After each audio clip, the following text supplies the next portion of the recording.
Play your way to English fluency. Introduction. You have studied a lot.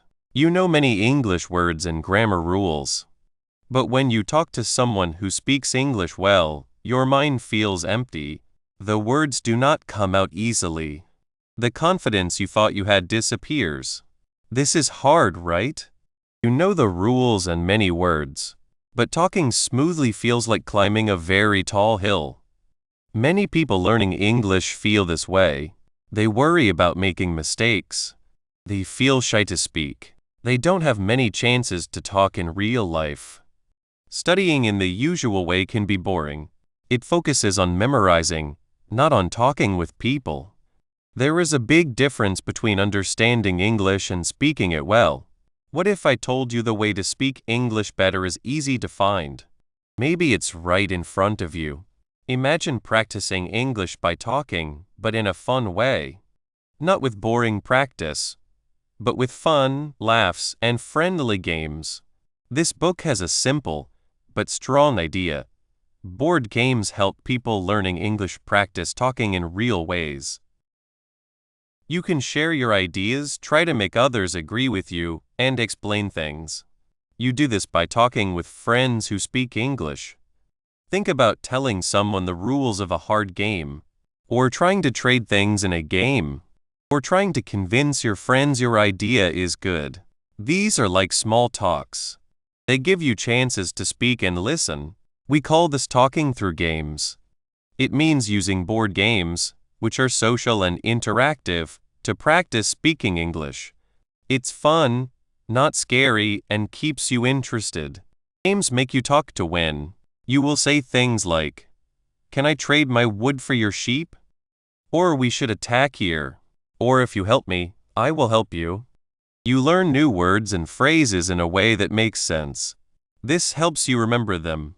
You are not just listening. You are speaking, listening, and answering. You will say game words and sentences many times. It feels natural, not like homework. Every time you talk to make a move, explain something, or convince someone, you feel more sure of yourself. Talking in games is like talking in real life. You will practice saying your ideas clearly. You will practice making others agree with you. You will practice explaining things step by step. You will make deals, ask questions, and learn to disagree nicely. Games are fun and make you want to learn. This is better than the usual boring ways. By playing board games, you will learn more than just words. You will feel more sure about speaking English. Your talking will become smoother and more natural. You will understand everyday phrases better. You will get better at sharing your thoughts. You will listen better. Most important, you will find that learning English can be very fun. This book is for anyone who wants to speak better. It is for people who find old ways boring, or for people who love games and want to use them to learn. In the next parts, we will look at games. We will give you useful phrases and tips. We will show you how to practice. So, are you ready to swap your grammar practice for rolling dice? Are you ready to learn English by playing it, not just studying it? Let's start and see how fun speaking well can be. 1. Why play helps learn English. Learning a new language can feel like a long trip uphill. You might spend a lot of time with books, small cards with words, or phone apps. You tried to learn new words and how sentences are built. This is good. These tools are helpful. But what if there was a way to make this trip feel more like a fun adventure? A trip with friends where you don't even notice how much you're learning. That's where playing comes in. Think about it. When you play a game with pieces on a board, you don't just sit quietly. You talk, you listen, you make plans, and you react. You use words often without thinking hard about it. This is the main idea of learning English by playing games. It means using games, like board games, to help you learn and get better at English. It's not about memorizing lists of words. It's about using English in real moments, with real people, while having a good time. The idea is simple. Games are fun, and when you have fun, you learn better and remember more. So, why is playing such a strong way to learn English? Let's look at the reasons. One of the biggest reasons is practicing talking in real ways. When you play a board game, you must talk. You need to ask things like, "Can I swap this card?" Or "What did you say you picked?" You need to suggest things like, "Maybe we should move this piece here." You have to answer what others say, agreeing or disagreeing kindly. This is real talking. It's not like reading a sentence in a book and saying it to yourself. This is talking back and forth live. You use English to reach a goal, to play the game, to have fun, and maybe even to win. This kind of practice is much more interesting than just studying. It makes the language feel alive. Imagine you are playing a game where you can swap things.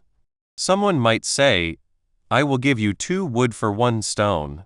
You need to understand this, think about what you need, and then answer. You might say, "No, thank you, I need more sheep." Or, "Okay, but can I have 1 more wood?" Suddenly, you are making a deal. You are using words to say what you need and to offer things. This is a skill you will use in your daily life, not just in games. And you learned it by just playing.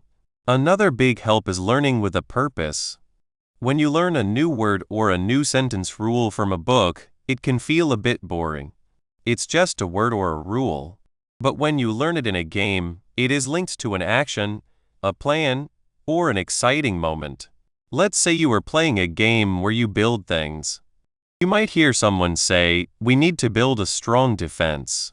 You learn the word defense not just as a meaning, but as something you try to make in the game. Or maybe you were talking about a plan and someone says, "My strategy is to get all the red pieces first." The word strategy now has a clear meaning tied to your game plan. It stays in your mind much better because it is part of an experience. You understand why that word is used and how it fits into a sentence naturally. This makes it easier to remember and use later when you are talking about anything, not just games. A big problem for many English learners is being afraid. Afraid of making mistakes, afraid of sounding silly, afraid of not being understood. Board games create a safe place that helps make that fear go away. When you are playing a game with friends, the main goal is to have fun together. If you make a mistake in your English, it's usually not a big problem. Your friends will likely understand what you mean, or they might kindly correct you, or the game will just continue. Think about a time you tried to explain a move you wanted to make. Maybe you used the wrong word or a sentence that was a little mixed up. Instead of feeling shy, your friend might just say, "Oh, you mean you want to move your piece here?" They understood you and helped you without making you feel bad. This is very different from a classroom where a mistake might feel more public. In games, the focus is on joining in and enjoying yourself. This freedom to try, to test out words, and to make mistakes without big problems is very important for feeling more confident. It's like learning to ride a bike. You might wobble and fall a few times, but each time you get up, you learn a little more, and soon you are riding smoothly. Games offer that safe place to practice your writing in English. And let's not forget about feeling excited to learn. Learning can be hard work, and it's easy to lose energy. Board games add pure fun to the process. The excitement of a close game, the laughs when something unexpected happens, the friendly competition, it all keeps you interested. When you are enjoying yourself, you naturally want to join in more. You want to listen to what others are saying because it is part of the game. You are more likely to try new words or phrases you've learned because you are actively involved. This more active involvement means more practice, more listening, and more speaking. It's a good circle.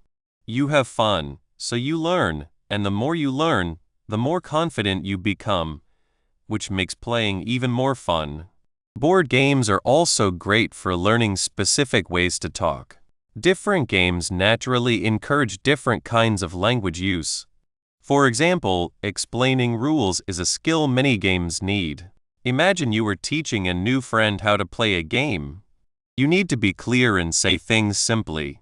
You need to explain what the goal is, how to take turns, what the different pieces do, and how to win. You might say, first, you throw the dice, or if you land on this spot, you get another turn. You also need to be ready to answer questions like, why do I have to do that? Or what happens if I don't have that card? This practice in giving instructions and answering why questions is very helpful for everyday moments, like explaining how to use a new machine or telling someone how to get to a place. Then there is making deals and trying to convince others. Many games involve swapping things, making agreements, or forming teams. In a game like Catan, players constantly swap things.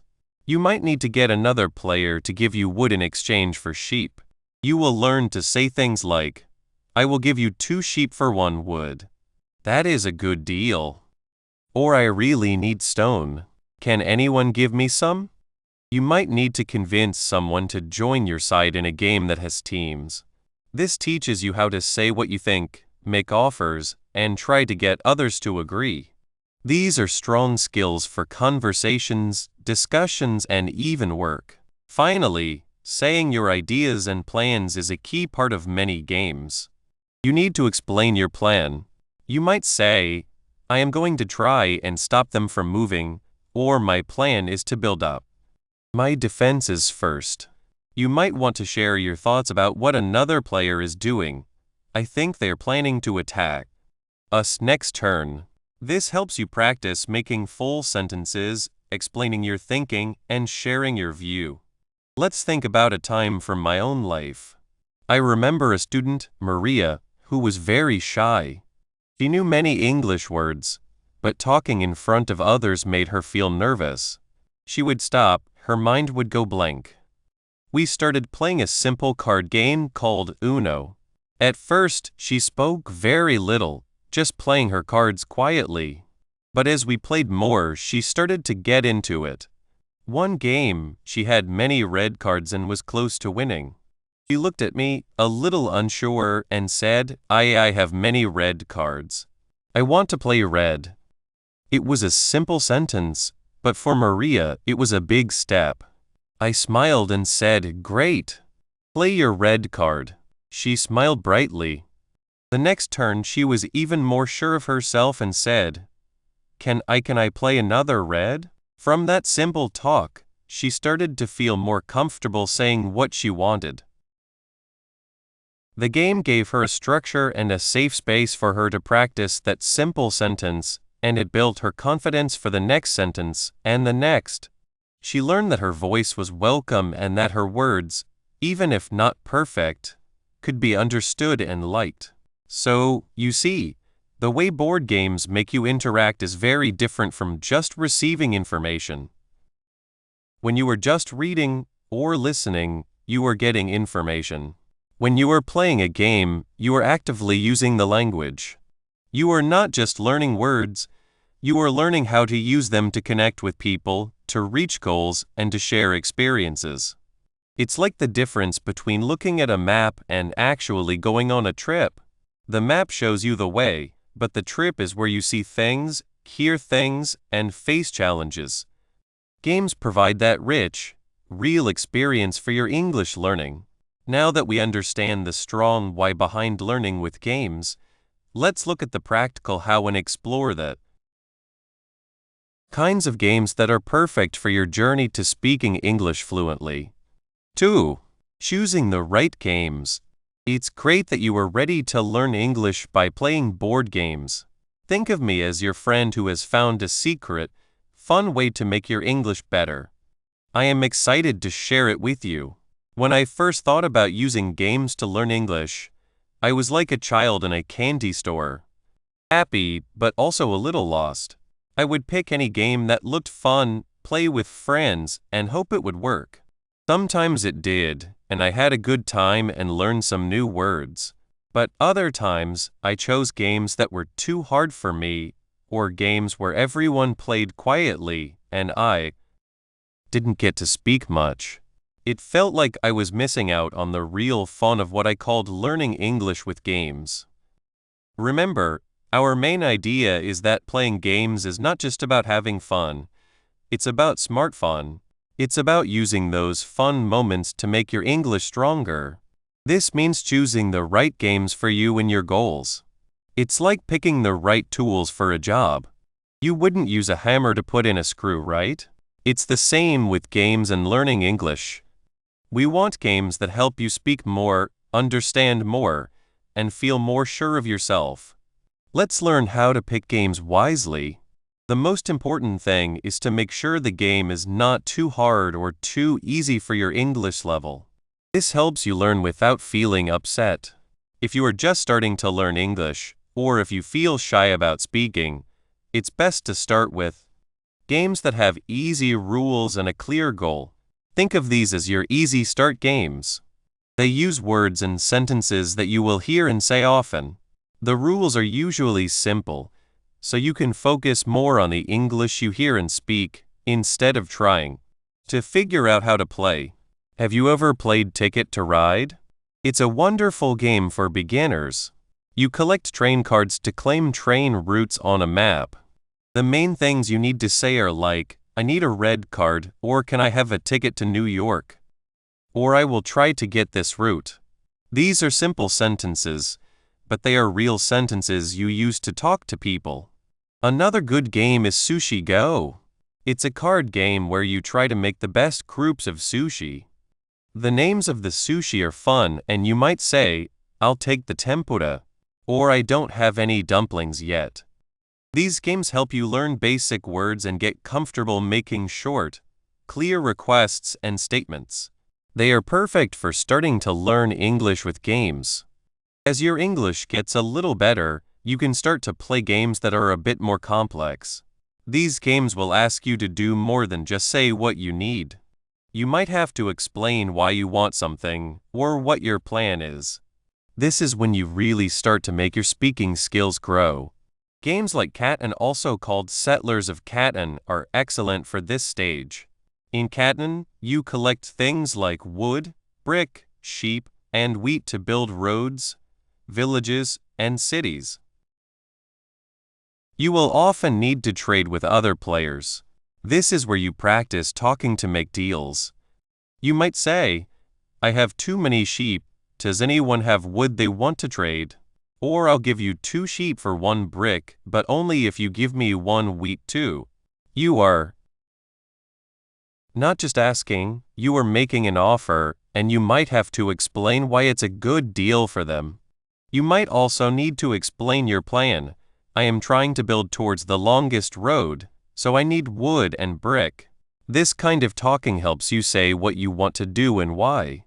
Another great game for this level is Pandemic. In this game, you and your friends work together as a team to stop dangerous sicknesses from spreading around the world. Because you work together, you must talk to each other. You need to explain what you see on the board, what you will do next, and ask for help. You might say, okay, there are 3 red spots in Tokyo. I think I need to go there next turn. Or can someone help with the blue sickness in Europe while I deal with this problem in South America? You are explaining situations, suggesting ideas, and planning actions together. This is a big step in using English to solve problems and work with others. Once you feel very comfortable and want a bigger challenge, there are games that will make your English much better. These games often involve thinking about ideas, telling stories, or even acting. Think about games like Dixit. In Dixit, players take turns being the storyteller. They choose a card from their hand and give a hint, a word, a phrase, or a sentence that describes the picture on their card. Then everyone else tries to pick a card from their hand that matches the hint. The goal is for some, but not all, players to guess your card. This game is wonderful for practicing being creative and sharing ideas. You have to think of a hint that is not too easy to guess, but not too hard. You might say, this card makes me think of a quiet afternoon, or it feels like a dream I had. last night. Then, when other players choose their cards, you get to hear why they chose them, and they get to hear why you chose yours. This helps you understand how other people think and express themselves. Mysterium is another excellent choice for advanced learners. It is like Dixit because one player is a ghost who tries to talk to the other players, the fortune tellers, using picture cards. The ghost cannot speak, so they must use these cards to give hints about who the suspect is, where the crime happened, and with what weapon. This is fantastic for practicing talking in a hidden way and understanding small meanings. You will be saying things like, "This card with a bird, does it mean the suspect was flying?" Or that card with the clock, maybe it's about the time of day. Even games like Dungeons and Dragons, if you make them simpler, can be amazing for advanced practice. Imagine you are playing a simple version where the focus is on describing what your character is doing and the world around you. You could be saying, "My brave knight pulls out his sword and slowly walks into the dark cave, listening for any sounds." Or, "I will try to make the grumpy innkeeper give us a lower price by telling him a funny story." These games help you use many descriptive words, tell imaginative stories, and have complex conversations, pushing your word knowledge and sentence structure to their limits. Besides how hard the rules are, there's another very important thing to think about. How much do players need to talk to each other? You want games that naturally make people talk. If a game is mostly about thinking quietly and moving pieces without saying much, it's probably not the best game. For practicing English, look for games where players need to make deals, like in Catan, where you trade things, exchange things, similar to making deals, but maybe simpler, like swapping items. Trick others. In games like Coup or The Resistance, you have to lie or pretend to have cards you don't have, and make others believe you are telling the truth.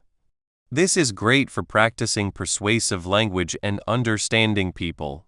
Ask for help. In games where you work together like Pandemic, you must ask for advice and offer it. Convince others. In games where players vote or form teams, you need to make people agree with you. Think about it. If a game involves players making deals, you will naturally be saying things like, "What do you want for that card?" Or, "I'll give you this if you give me that." If a game involves voting, you will be saying, "I think we should do this because," or "Don't vote for that. It's a bad idea." These are exactly the kinds of real-life talking skills that learning English with games is all about. Now, let's think about how the group you play with can affect your game choice. This is a very important point. Sometimes, playing a game that your friends who speak English as their first language know very well can be a great help. Because they already understand the rules perfectly, they won't spend their time trying to figure out how to play. Instead, they can focus on speaking English naturally. They can help lead the conversation, gently correct you when you make a mistake, and show you good ways to say things. It's like having a patient teacher who is also having fun. On the other hand, sometimes learning a brand new game together with your friends can be wonderful. When everyone is learning the rules at the same time, it creates a shared experience. You can all help each other understand the instructions. You might look up words together or try to explain parts of the rules to each other. This way of learning together can be very supportive and make you feel less worried if you were the only one learning. It turns the game into a shared adventure of understanding and speaking. Both ways have their good points, and it's good to try both. So, how do you actually find out if a game is good for learning English? It's not just about how fun it looks. You can often tell by reading the game's description online or looking at the box. Does it say trading, making deals, planning, or teamwork? These are good signs. You can also watch short videos of people playing the game. See how much they talk to each other. Do they seem to be having conversations or just moving pieces? Let's look more closely at the specific English skills different games can help you with. If your goal is to get better at explaining rules, you need games with rules that are not too simple, but not so difficult that they are impossible to explain clearly. When you play a game like Ticket to Ride, you can take a turn explaining the whole game to someone new. You will practice saying things like, first, you draw 2 cards, or then, you can claim a route by playing cards of the same color. You will learn to use connecting words like then, after that, and finally. You might even have to explain what a destination ticket is. If you explain it and your friend says, I don't understand, you have to try explaining it in a different way. That's real practice in making yourself understood. For persuasion and making deals, you really want games where players can influence each other. Think about Catan again. You have to make other players want to trade with you. You might say, I really need some wood. I have 3 sheep. Who wants to trade? You are not just asking. You are saying what you need and offering something back. You might even have to say, come on, this is a good deal for you. You are learning to make offers, respond to offers, and defend your position. In games where players vote on something, like in the Resistance, you will have to make people trust you or vote a certain way. Trust me, I'm on your team. You might say, or don't believe him, he's lying. This is fantastic practice for using convincing language. When you want to practice sharing ideas and plans, look for games that require thinking ahead. In many strategy games, you need to plan. You might say, my plan is to build my village here because it gives me wood and sheep, and then I'll try to get the longest road. You are saying your thoughts and what you want to do. You are also practicing using if sentences like, if I get this card, then I can build that. This helps you think and speak in more complex sentences. What about how the group you play with affects things? How does it play? 3. Playing with friends. Playing with friends. It's a simple idea, right? We all like being with people we like, laughing and making memories. But what if I told you that this simple fun, this time with your friends, could be your secret way to become really good at English? It sounds too good to be true, but it's not. This is where playing games to learn English works best, especially when your friends join in. Think about it. When you play a board game with friends, you're not in a classroom looking at a board. You're not trying to remember long lists of words. You are doing things. You are talking, thinking, and reacting. You are naturally using English to do something fun together. This isn't just memorizing, it's living the language. Let's think about Sarah. Sarah is learning English, and she feels a little shy when she has to speak. She understands a lot, but when it's her turn to talk, the words don't come out. She has tried different ways, but nothing feels quite right. Then, one evening, her friends ask her to come over for a game night.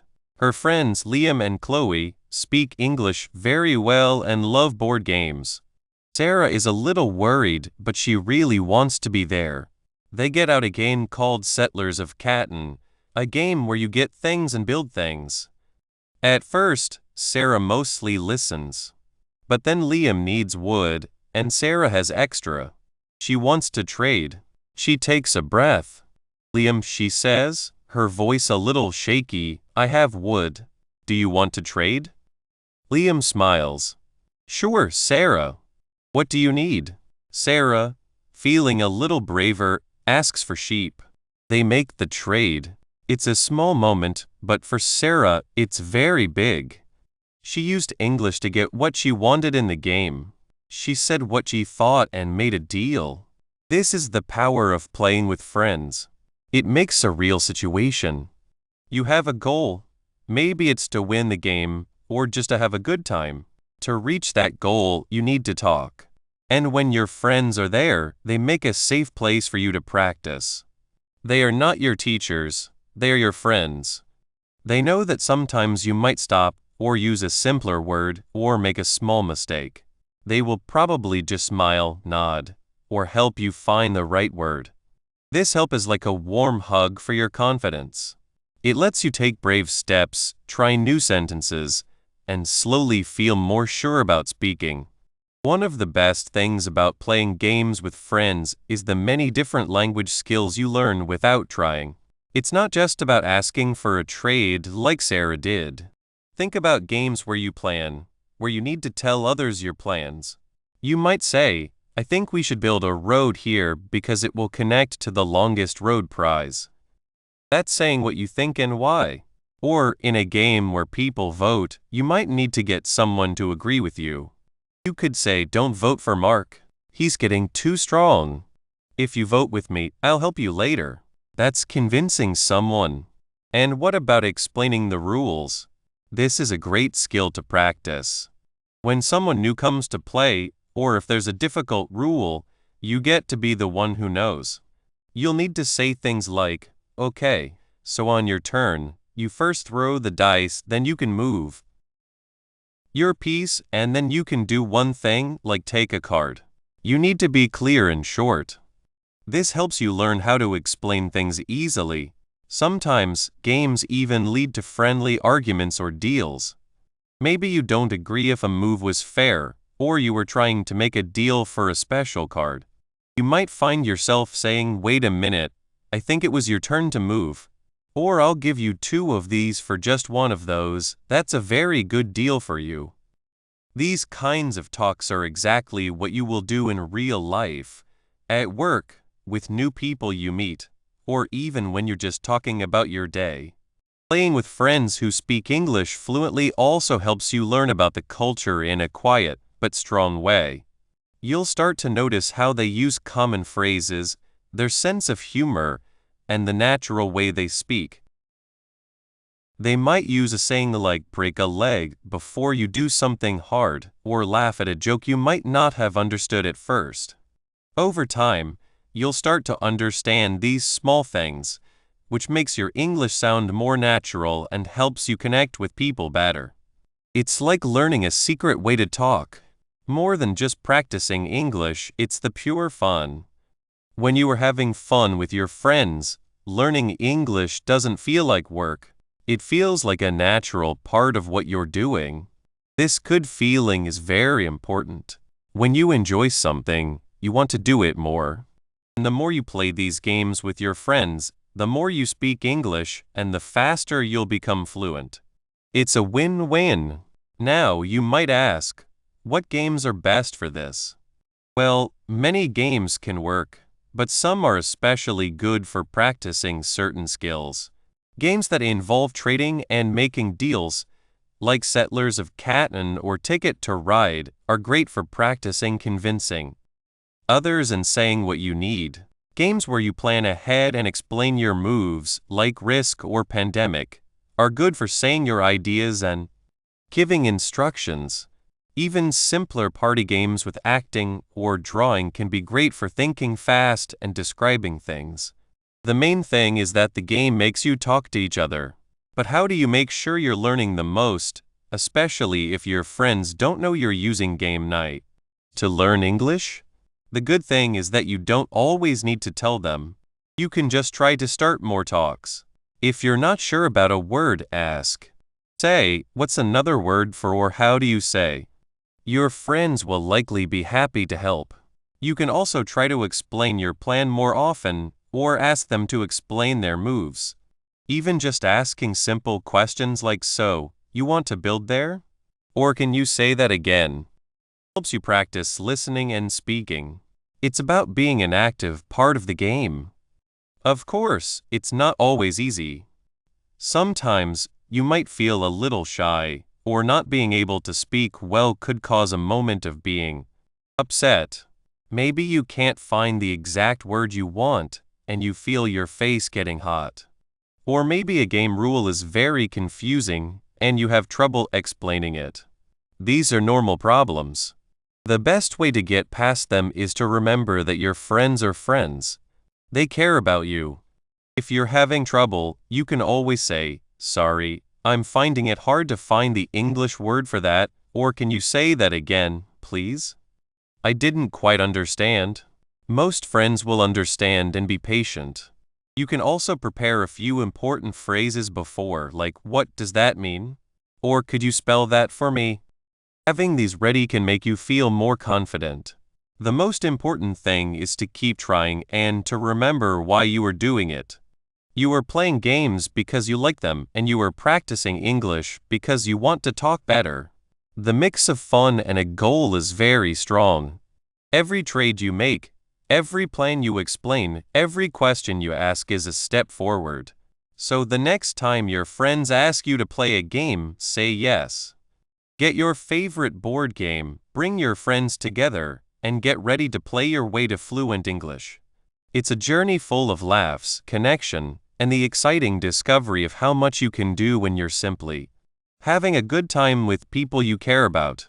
While playing with friends who support you is a great start, the ideas of learning through games can go even further.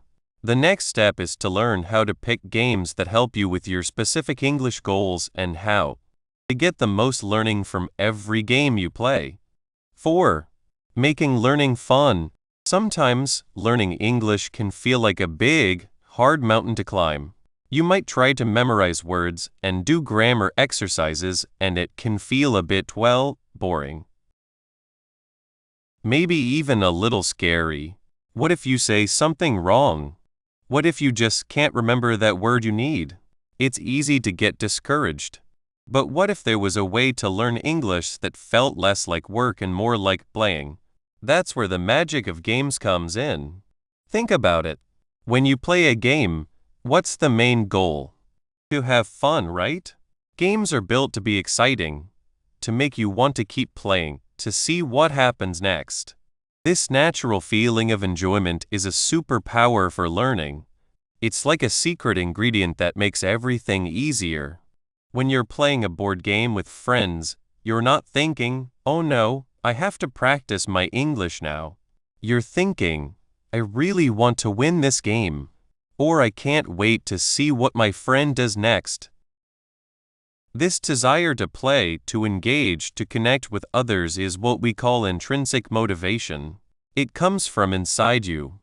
You want to do it. This is so different from feeling like you have to do something. When you're motivated by fun, your brain opens up. It's ready to learn. It's like planting a seed in good, warm soil. It's much more likely to grow than if you tried to force it into cold, hard ground. This is the heart of what we call game-based language practice. It's not just about playing games. It's about using the fun and excitement that games create to help you learn English. The official way to say this is, game-based language practice means using board games and similar fun activities on purpose to learn and get better at a new language like English. It uses the way games make people talk, follow rules, and communicate to create chances to use English for real. This is more than just memorizing words. It helps you learn to talk things over, explain ideas, argue a point, and chat quickly, all in a fun way. The main idea is that playing games makes learning more fun and works better, so you remember more and speak more smoothly. It's about using games on purpose to get better at English. And the biggest reason it works so well is that fun factor. When learning is fun, you forget you're even learning. You're just enjoying yourself. This makes a huge difference. Instead of feeling the pressure of getting every word perfect, you feel free to try things out. You might use a new word you learned, or try a slightly more complicated sentence. If it's not quite right, it's okay. It's just part of the game. Your friends are probably focused on the game too, not on correcting your grammar. This creates what we call a low-stakes environment. That means there's less pressure, less fear of making mistakes. Think about a time you might have felt shy speaking English. Maybe you were in a classroom and the teacher asked a question. You knew the answer, but you worried about how you would say it. What if you stumbled over your words? What if you used the wrong tense? That worry can stop you from speaking at all. Now, imagine you're playing a game like Settlers of Catan. You need to trade resources. You might say, I have wood, do you have sheep? Or maybe you try, can I have some sheep for my wood? If you mix up your words a little, or forget a small word, it doesn't really matter. Your friend might say, try saying it like this and they'll help you, but the game keeps moving. The focus is on the trade, on getting what you need to build your settlements. The language part becomes a tool to achieve your goal in the game, not the main event you're being judged on. This freedom to experiment without fear is incredibly important for building confidence. And then there's the social side. Most board games are played with other people. This means you're constantly talking, listening, and reacting to others. You're not sitting alone with a book. You're sharing laughs, making plans, maybe even a little friendly competition. This social connection is a powerful motivator. You want to participate. You want to be part of the group. When your friends are speaking English and you're speaking English with them, it feels natural. It feels like you belong. Let me tell you about my friend, Maria. Maria came to a new country and wanted to learn English. She tried going to classes and she worked hard. She learned a lot of words. But when it came time to actually talk to people, she felt frozen. She was so afraid of making mistakes. She would practice phrases in her head, but when she opened her mouth, the words just wouldn't come out. It was very frustrating for her. One day, her friend invited her to play a game called Dixit. It's a beautiful game with amazing pictures on cards. Each turn, one player chooses a card from their hand and says a word or a short sentence about it. Then, everyone else chooses a card from their hand that they think matches the word or sentence. It's about guessing which card the speaker chose. Maria was nervous. She didn't know if she could even describe a picture, but her friends were so welcoming. The first turn, the player chose a card with a big, bright sun setting over a calm sea. They said peaceful. Maria looked at her cards. She had a card with a quiet forest. She thought, yes, forest can be peaceful too. She picked her card and put it down. Then it was Maria's turn to be the speaker. She picked a card. It had a picture of a hot air balloon floating over a city at night. She wanted to say something. She thought about the word flying, but then she thought about the lights in the city. She wanted to describe the feeling. She took a deep breath and said, lights in the sky. It wasn't a long sentence. It wasn't complicated, but it was her own description. Her friends looked at her cards. One friend said, oh, is it this one with the stars? Another said, maybe this one with the fireworks? They were trying to guess her card, and they were talking to her. Maria felt a little spark. She could explain. She could describe.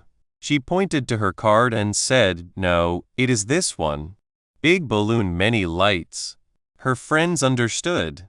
They were so happy she had described it so well. They found her card. Maria felt a rush of happiness. She had used English to connect with her friends and help them understand. It wasn't about perfect grammar. It was about sharing an idea. She played more rounds, and each time she spoke a little more. She might say, this is like a dream, or look, the city is sleeping. The game was so engaging and her friends were so encouraging that the fear just melted away. By the end of the night, Maria realized she had been speaking English for hours and it felt amazing. She wasn't just memorizing words. She was using them to share her thoughts and feelings. That's the power of game-based language practice. This active learning through doing is another huge benefit. In many traditional learning methods, you might read about a grammar rule or listen to a teacher explain something. That's passive. You're receiving information. Board games force you to be active. You have to think on your feet. You have to listen carefully to what others are saying. You have to respond. Think about a game where you have to explain the rules to someone new. You have to break down complex ideas into simple steps.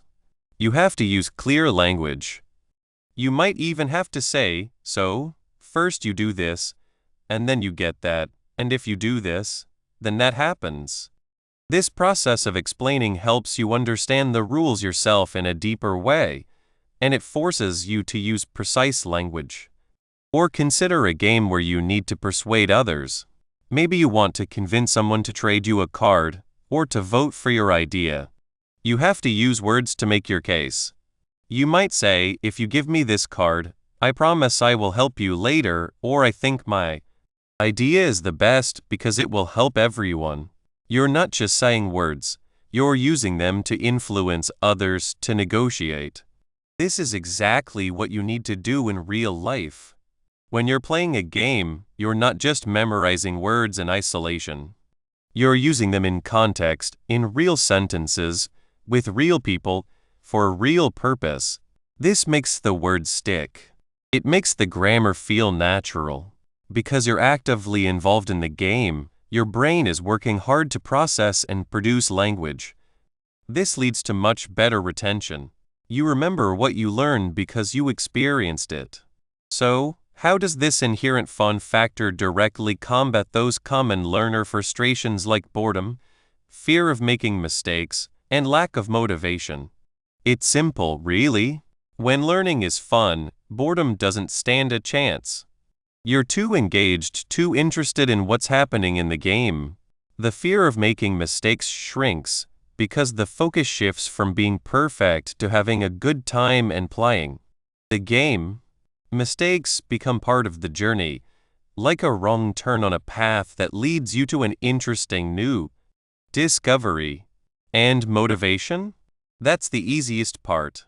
When you're having fun, you want to keep going. You'll happily sit down for another game, and another, all the while improving your English without even feeling like you're studying. What are the specific psychological benefits of play that make it a superior environment for language acquisition compared to traditional classroom settings?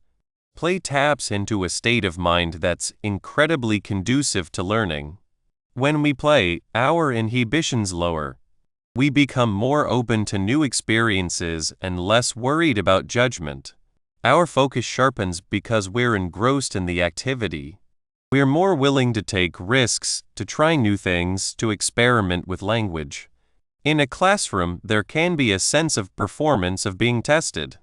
In a game, it's about collaboration and shared experience. This psychological freedom allows us to be more creative and fluid with our language. We're not just recalling information, we're actively constructing meaning and communicating in real time. This active, engaged, and low-pressure state is the perfect recipe for language fluency. Once we understand why games make learning so enjoyable, the next crucial step is to explore how to strategically choose and adapt games to maximize their language learning potential. This leads us to consider the specific types of games that best serve our fluency goals. Conclusion: we have come to the end of our game journey. It has been a great trip. You have found new ways to make learning English fun. You did not need to use old books or do boring practice. Remember when you played games with friends? You laughed and talked. That was the fun part. We saw how simple card games help you talk every day. We saw how thinking games help you share your ideas. We saw how working together in games helps you learn words for teamwork. Learning English can feel like playing, not like hard work. The main idea is learning English through games.